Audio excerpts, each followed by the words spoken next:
السلام عليكم، مرحبا بكم في قناة وموقع مدار تي في. كنستضيفوا الآن المعلق الرياضي المغربي نور الدين أيتالي.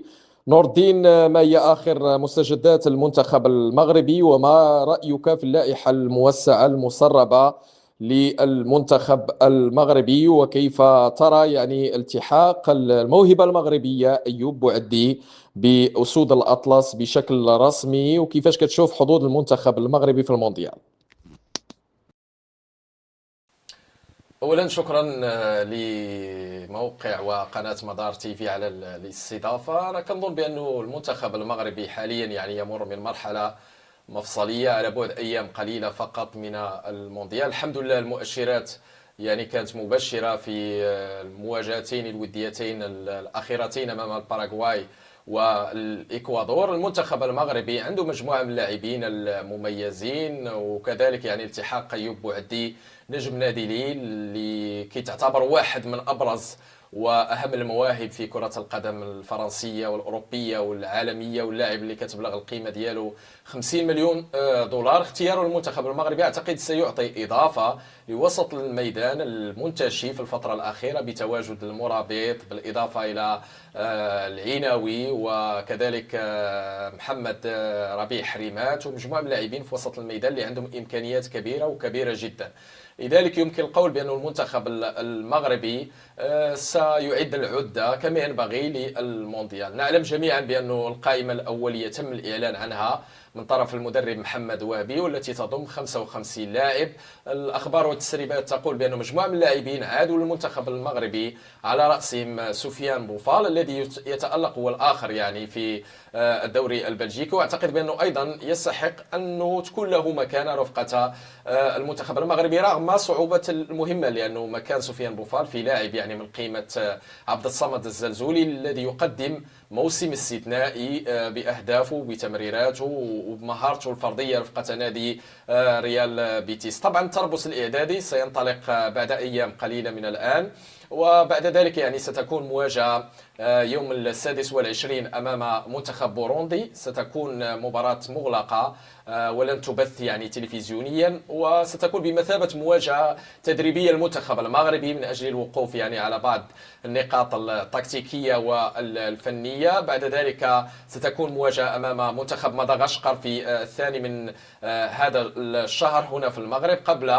أن يواجه المنتخب النرويجي هنالك على الأراضي الأمريكية. أنتم تعلمون بأنه كأس العالم في أمريكا فيه بعض الظروف الاستثنائية منها المناخ، وتابعنا ذلك في مشاركة الوداد في مونديال الأندية، دائما المسابقات في كأس العالم، وتابعنا كذلك قبل ذلك في مونديال 94 أمريكا دائما ما تكون صعبة على المستوى المناخي. وإن شاء الله نتمنى أنه العناصر الوطنية تتأقلم مع درجات الحرارة التي ستكون مرتفعة هنالك في أمريكا. وما نتمناه كذلك هو أنه يتم الإعلان عن قائمة تضم 26 لاعبا من بين الأجود والأفضل. ونحن تابعنا جميعا تصريحات المدرب محمد وهبي يوم أمس لقناة الرياضية، أكد بأنه المنتخب المغربي يضم مزيج من اللاعبين ذوي الخبرة وكذلك المواهب الشابة، وأكد بأنه الأفضل الأكثر جايزية هو من سيتواجد مع المنتخب المغربي، وقال بأن المهمة لن تكون سهلة في اختيار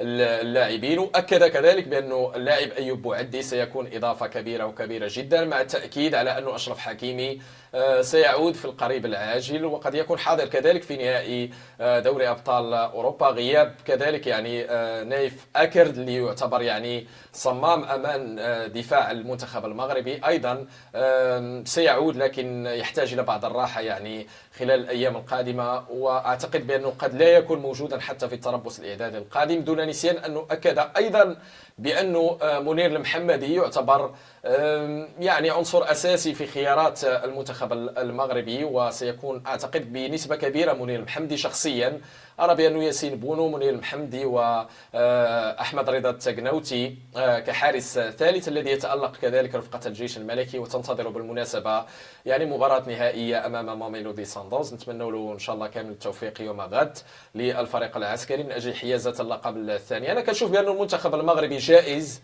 لهذه البطولة. المواجهة الأولى ستكون مهمة جدا أمام البرازيل، بعد ذلك النرويج ومنتخب هايتي. تشكيلة تذكرنا بمونديال 98 الذي لم نعبر من خلاله الدور الأول، لكن هذه المرة المنتخب المغربي، لما نتحدث عن المغرب نتحدث عن واحد من بين أفضل 10 منتخبات. حتى يعني كارلو أنشيلوتي قبل ذلك رشح المنتخب المغربي، حتى ديدي شامب يعني لما قدم اللائحة الرسمية للمنتخب الفرنسي تحدث عن المنتخب المغربي وقال بأنه واحد من بين المنتخبات المرشحة إلى جانب إسبانيا، فرنسا، البرتغال والبرازيل وغيرها من المنتخبات الكبيرة. وبالتالي أعتقد بأنه المرحلة القادمة أولا يعني أكيد بأنه محمد وهبي يعني أخذ يعني بزمام الأمور وأعلن عن القائمة الأولية التي قلت بأنه تضم أكثر من 50 لاعب، لربما 55 لاعب.